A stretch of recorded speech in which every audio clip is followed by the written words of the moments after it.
For thousands of years, aloe vera has been considered a magical medicinal plant. Even the Aztecs used it as a miracle drug to treat many diseases. Traditional medicine appreciates its detoxification, purging, acid neutralization and fat reduction.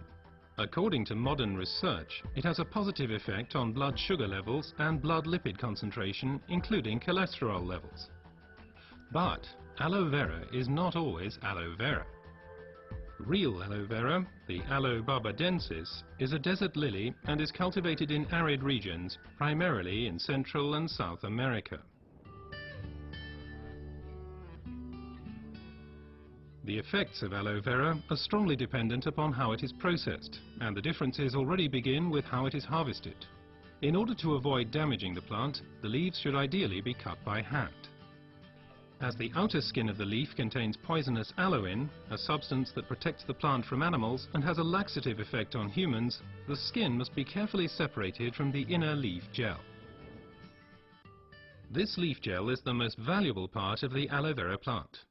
The gel has been proven to contain over 150 vital substances, such as vitamins, enzymes, polysaccharides and trace elements. It's this unique combination of ingredients and the way in which they interact with each other that results in the healing effect. One of the most important plant substances is asimanan, which has a positive effect on the immune system and can also reduce inflammations and free radicals. The result, the oxygen supply improves. Let's take a closer look at this fact. Blood is supplied with oxygen in the lungs and then transports it via the blood vessels into the cells. The large blood vessels branch out, becoming smaller and smaller, until they turn into tiny capillaries. Capillaries, by the way, are the smallest blood vessels. This is where the oxygen passes over from the blood vessels into the cells.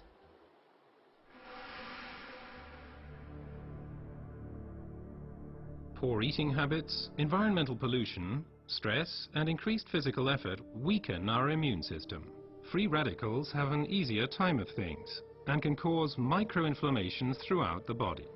These inflammations can damage blood vessels and result in a thickening of the fine capillary walls. This swelling constricts the flow of blood, slowing down the blood cells on their way through the capillaries, which, as a result, impedes the oxygen supply. And it's here that the aloe vera acts. It reduces the swelling on the capillary walls. The blood cells can flow faster again, and the oxygen supply is improved. Furthermore, toxins and impurities are removed more quickly.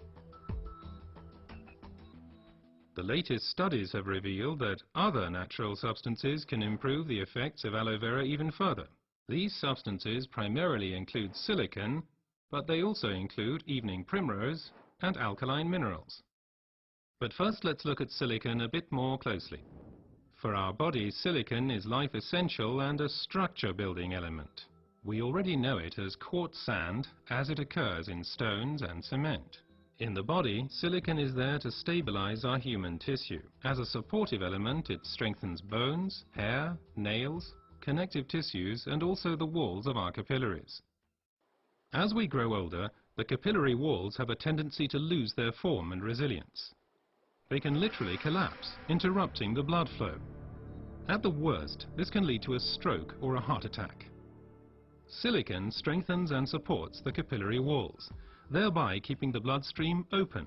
As a result, the erythrocytes can now supply the cells with oxygen more efficiently. Silicon in its original form as quartz sand cannot be absorbed at all by the human body. Alternatives can, however, be found in nature. An ideal plant-based source is the stinging nettle. It is rich in natural silicon, which can be better absorbed by humans.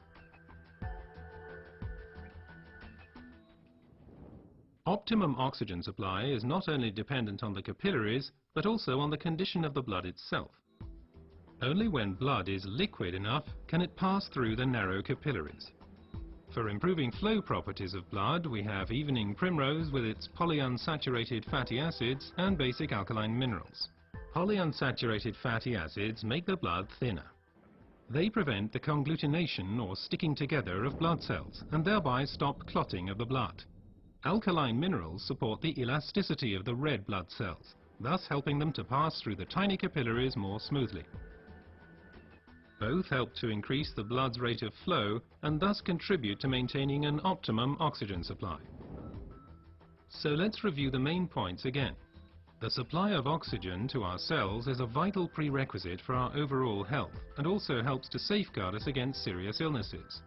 Aloe vera, with its decongestant effect, improves the oxygen supply. Silicon strengthens the vessel walls and keeps the bloodstream open. Reinforcement comes from evening primrose and basic alkaline minerals. What traditional medicine has known for a long time has now also been confirmed by modern research.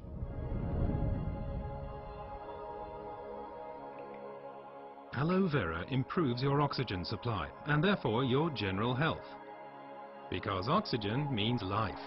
Place your trust in Aloe vera.